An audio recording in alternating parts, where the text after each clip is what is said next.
This is James Lutton for Round 8 Boxing. Delighted to be joined with Daniel Moses and Coach Dion. How are you guys doing? Doing Good. How good. you doing? How you doing? Very good, thank you. Very good indeed. Daniel, let's start with yourself. Take me back to your first day in the boxing gym. Do you remember it? When I was younger, not I wasn't really big into sports. My parents got put me into sports to keep me active because as kids with autism, a lot of kids with autism have a little bit of a tendency to younger kids. I mean, they're always constantly moving around, like especially those with ADHD. A lot of kids with autism have younger have a little bit of a tendency to be sitting, be whenever they're not in school or not doing something. They're like kids awesome like myself. I was on watching. I was looking at screens a lot, so TV, computer. So that was something that my parents did not want me to do as much. So my parents were very much into doing stuff outside of the house, so that we could be productive. Uh, whenever being productive in terms of not just sitting around the house doing nothing, doing something that could be worthwhile, so that we could have, we could so we're not just fooling around, jumping all over the place, doing something that's gonna keep our focus.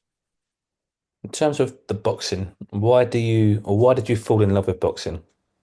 I fell in love with boxing because it's a one person sport, and in these other sports like soccer, football, basketball, rugby, um, you don't you could rely on couple different guys on the pitch.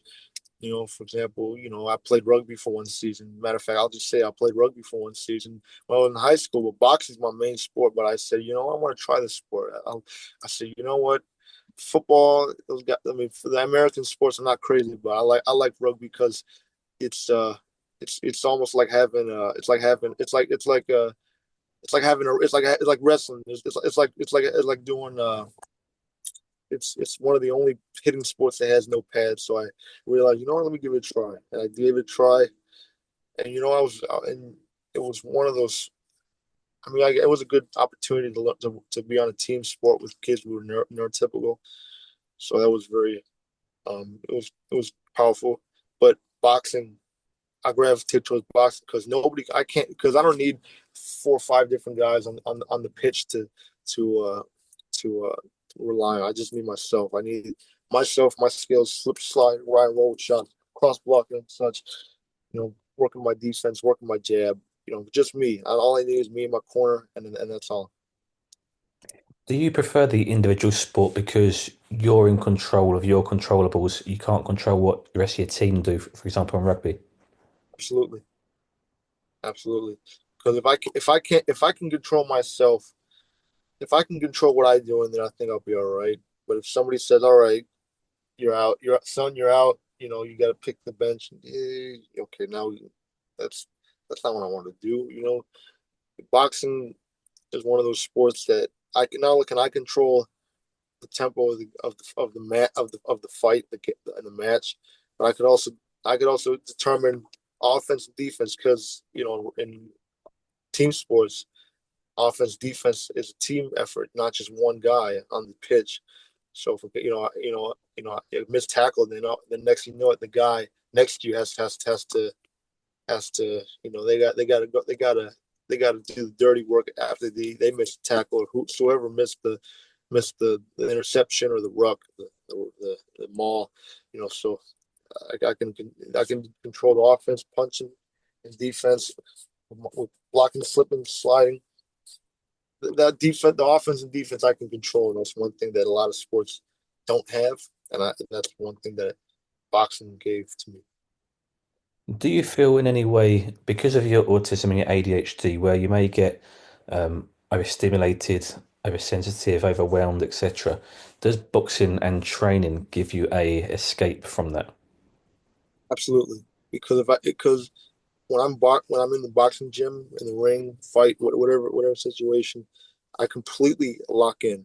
It's one of the very few activities that it's an escape away from the reality of me being a person with autism and ADHD. That's a very big part of what I do. It's not only an escape of the reality of the reality of someone with autism and ADHD, but it's also a skill that I'm good at. It's a skill that I'm good at, and it's one thing that, like you said, it's an escape from maybe of having to deal with overstimulation of the world of cars and yelling, beep beep beep, or whatever overstimulating stimulating event goes on in society. Boxes the escape because I can completely lock in tunnel vision. I don't have to worry about is it I don't have to worry about, okay, this car gonna run me over, or is this or the XYZ, whatever the case is. But boxing the only sport that really gave me the ability to lock in. For yourself, obviously, as well, to be able to lock in, you've got to have that passion. You've got to enjoy what you're doing because you may get bored of something else very easily. With boxing and being able to focus on that tunnel vision for you, do you feel actually your autism and ADHD helps you and benefits you in that way also? Absolutely, absolutely. How and as you may think, how? Well, how it helps me? It helps me because I'm doing something with my body. I'm moving. It's not only moving, not only just randomly moving, but it's a skill that I have to that I'm do that I have to keep completely locked in. And these are very meticulous moves that that take years of training and drilling and such. And it's and I think and for me, um, I think for me, uh, it's one of these. It's one of well, and what's one of these. It's one of the few skills that I can really. It makes me happy. I feel a sense of happiness doing boxing because I can go in there and my goal is not to get hit. Slip slide, roll. I don't like to get hit. I don't like to go and take a bunch of punches. I don't have time to be a bobblehead. My I my my only time I have is to make guys miss and make guys pay. Because after I'm done with fighting as a fighter, I'd like to train the next generation of fighters. So I have to have my brains sharp to do that. If my brains aren't sharp, I might as well be doing a half-assed job training people. So I want to make sure I want to make sure my brain is healthy and safe coming into boxing and going out of boxing. I think a lot of people are very uneducated about autism and ADHD, and they may look at you and say, you've got autism, and they feel it may give them an edge. But actually, do you think you have an edge? I think so.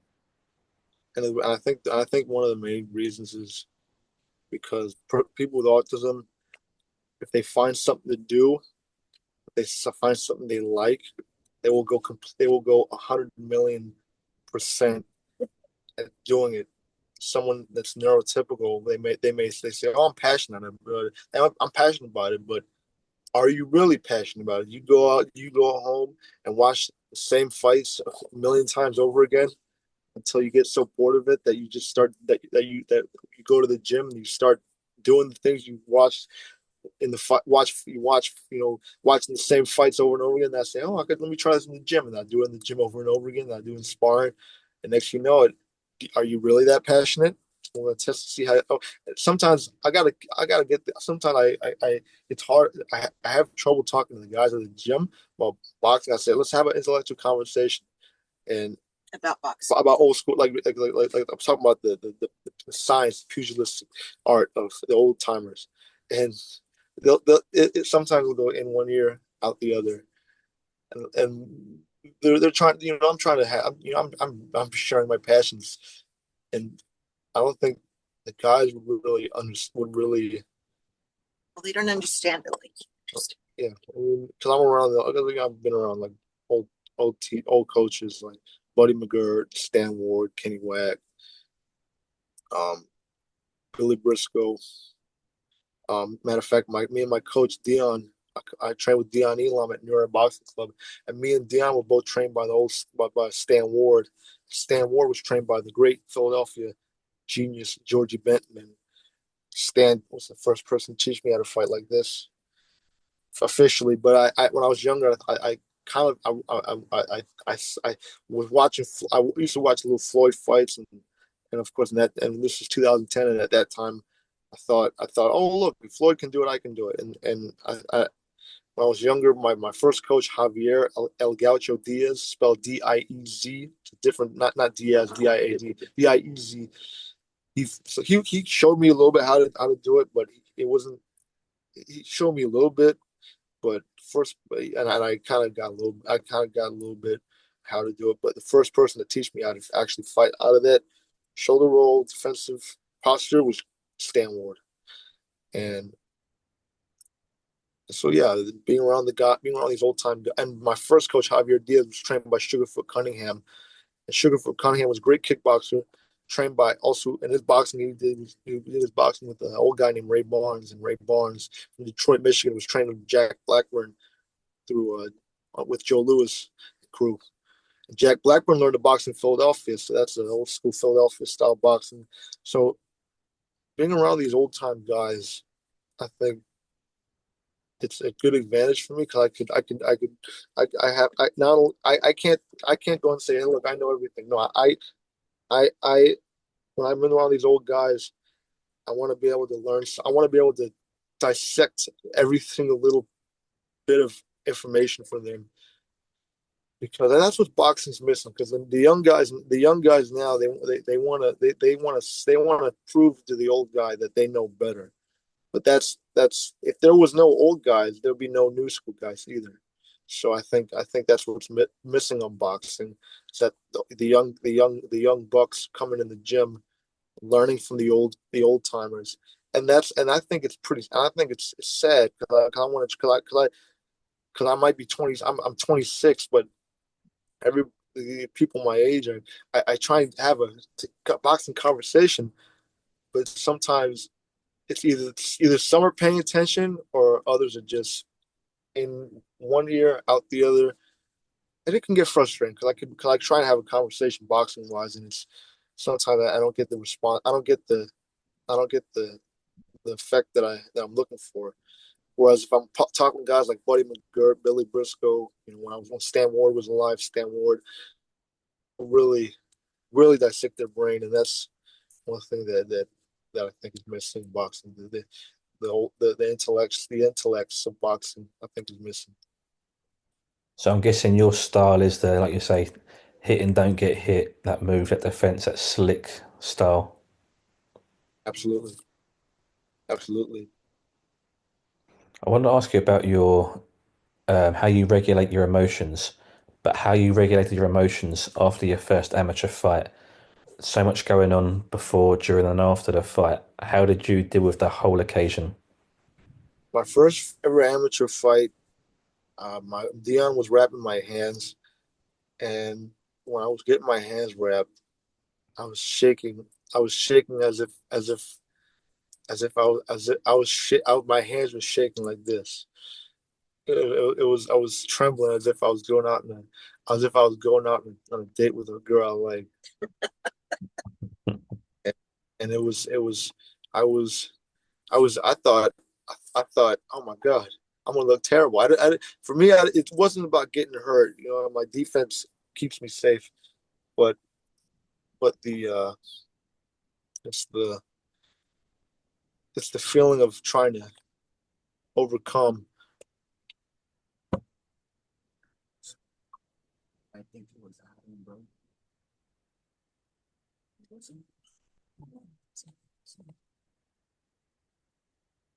Sorry.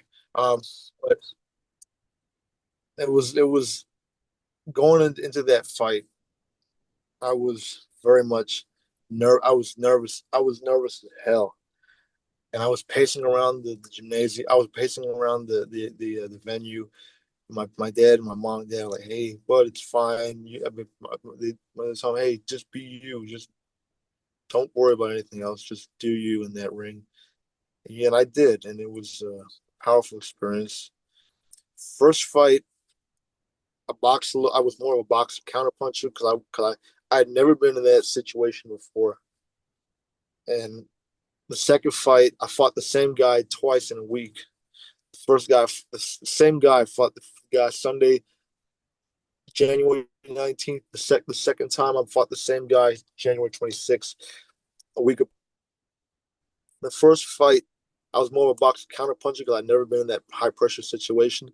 The second fight, a week later, I'd already been, I had been there, done that. So when I was getting my hand wraps the rematch for that fight, my hands weren't shaking as much. I said, okay, you know what? I think I got this under control. And I said, you know what? I'm gonna start letting my hands go this next fight. And the first fight was more boxer counter puncher. The second fight, I was more of a boxer puncher. I wanted to put a little oomph in the shots, and it paid off. It was a little, it was a little more decisive in the first. I mean, the first was decisive, but I put the second one. I put an exclamation point on the fight. And then last month, I fought in the Golden Gloves, the in the SoCal Golden Gloves. It was the first time I ever fought in a tournament. The first time I ever fought in a tournament, and I fought 176 pounds. The fight I weighed in at 169 pounds. I was way under the weight limit, but I'm very old school, so I think to myself, I don't care if the guy's 6 foot a million and 3,000 stone. All I care is that I'm just gonna go in there and do what I have to do. Because it's not the size of the man, it's the size of the fighting man. That's my mentality always been. So the guy I fought was a little bit taller, a little bit rangier, but I realized if I could lure it, I realized I saw the guy I was going to fight. I saw, okay, this guy's real. Throws a lot of fast hands. He's got a good jab. He's good. He's very flat-footed, but he throws good punches. He throws good combinations. Moves his head good. I realized if I could fish him in, play fly fishing, I could fish him in. I realized I got a good chance, and I did. I was using the jab and set him up, right with the right hand, bing, catch the hook. My my biggest problem, the skills was not the problem in that fight. It was the stamina that was the problem in that fight. The judges saw the stamina battle. I me my I honestly I tell people this. I tell people I won. I felt I won the skills battle, but I felt I lost the conditioning battle. So that's my. I'm very honest. I could have said, oh, I won. I won. No, I won the skills battle. Skills was not the problem. It was the conditioning that lost me the fight. And that's and but but my defense kept me safe. Good. As long I always tell people when I either win or lose, but as long as my defensive skills keep me safe, that's one thing I'll be satisfied with. But the goal is to win. But the bigger goal is to not get hit. And my defense kept me safe the whole time, counter punching. Even though I was dead tired, I was still counter punching, still in the fight. But it's amateur boxing, so it's different rules, completely different rule set, different sport, completely different entity. It's like comparing a blood orange to a tangerine. You know? So, and that's one thing that I'm I got to get used to because amateurs is for the temporary, just to get the experience. Professional game is the long term. So that's a little bit. That's that's that's so yeah. I'm 2-1 as a boxer. I'm looking to have my next fight soon. Soon. So do you think your style is more suited to the pro game? Absolutely, absolutely, Is that something you look forward to, turning professional? absolutely. So I could go out there and use the style that I'm best suited for, and no headgear because for me, headgear. I mean, I like open face. When I'm sparring, I always spar in open face headgear. So I could see, it's like having a wind it's like having a car windshield. You know, you put bumpers and foot and chains and football helmet style stuff on the car. You can't see. That's the nose bar. You put the nose bar there, you can't see. It's like having a blindfold. But you have the open face headgear like the old school, like guys like Ali, Ray Robinson, old school fighters always spar an open face headgear. That's one thing I like. Well, I spar with open face headgear. If it's not open face headgear, it can go to hell. But to answer your question about turning professional, I do look forward to turning professional because I don't have to worry about having a big old headgear on my head. I could be very I could pretty much punch come. I can roll with the face, roll a shoulder dip. I have a lot more open vision than I would in the amateurs, and I get to make money. Which means if I win a fight, make money, at least I can buy myself some more Thai food Uh, and some custom winning gear. If I could, see if I can get some custom winning gear from Japan and see if I can see if I can get if I can if I make money on a fight, I would definitely buy a custom winning sparring set. You mentioned the goal is to not get hit, but in terms of your long-term goal, let's go forward, let's say 20 years time, looking back on your career, what's your goals? Is it every fighter's goal is world title, but for you, deeper than that, what is it that you want to achieve? My goal and achievement in professional boxing is to become boxing's first professional autistic world champion. There's never been a world champion in the history of professional boxing with autism. If nobody's done it yet, I will. Do you feel that you will become a role model for everybody else who has autism, ADHD, or anything else like that? I think so. I think so. I think it's my goal. For me, I like to change the perception on how special needs athletes are viewed because there are not many special needs athletes.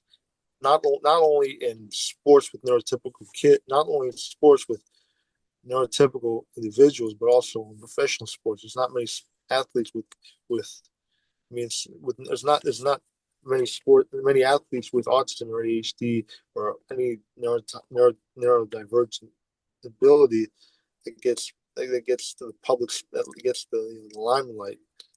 If I can go out there and completely different sport, completely much more old school style sport. If I can go in there and do that in combat sport, boxing specifically, it's going to open the floodgates for other athletes with neurodivergent, specifically in special needs community. Then they'll come in and it'll completely. I think it'll change the landscape of that. They see me going there and beat whoever the world champ, and they say, you know what? I want to be like Daniel Boone. And my nickname is Daniel Boone, spelled Boone, like TV show from the American TV show from the '60s. Nickname was given to me by my dear friend and Hall of Fame fighter and trainer, James Buddy McGirt. Do you think growing into a role model brings you pressure or motivation? I think a little bit both.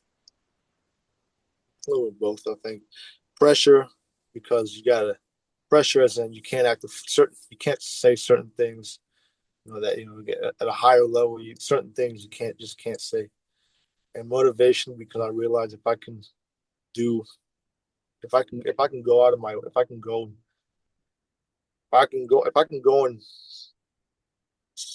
and do what you let my actions speak for themselves, and some kids say, hey, I want to be like you, Daniel Boone, or hey, I want to box like him, I like his style, or he does a lot for people with disabilities, and you know what, I think I'll be satisfied. That's some motivation there. Absolutely. And just finally, I want to get a quick word with Coach Dion. Uh, Dion, for you, as a coach, been in the sport a long time, what's it like to train and coach Daniel? It's great. Known Dane for some years now. Met him a while ago. Like you said, we have the same background from a coach. But he's just a joy to be in the gym with. He's fun guy, but he's serious and motivated at the same time. He helps out with a lot of the guys here. Dedicated he is, but at the same time, he's a very skillful fighter. So it just shows that you can, put your mind to something, you can do it. Do you think, obviously, with Daniel having autism and ADHD, that you actually see something different in him compared to other fighters in the gym in a positive aspect? You know, it's not a hindrance, it's actually his superpower. No, I think it's because I think it's the focus, it's the dedication in the gym, but outside the gym too. You get a lot of guys now. They come to the gym and they work out. They may do their run and that's it. So guys are not really like a student of the game anymore. And I think he's a student of the game where he studies boxing, daily. So he takes the time to watch boxing, or even if it's reading a book or reading a magazine about boxing. So his mind is always on boxing. So he's a student of the game, and I think that's the biggest difference that I see with him, and even guys that I train now. And he's definitely a student of the game because he can have a conversation with you about boxing all day long to tell you about things from years ago or things that are up and coming events.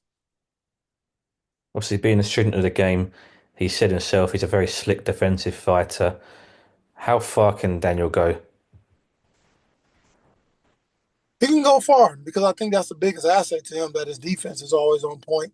Uh, we always try to get him to do a little bit more offensively, but he's doing it, adding more shots to the body. But everything else, he's doing what we ask of him, and just adding in to what he already knows. So I think the more and more you go without taking that punishment throughout, your career, you have a longer career.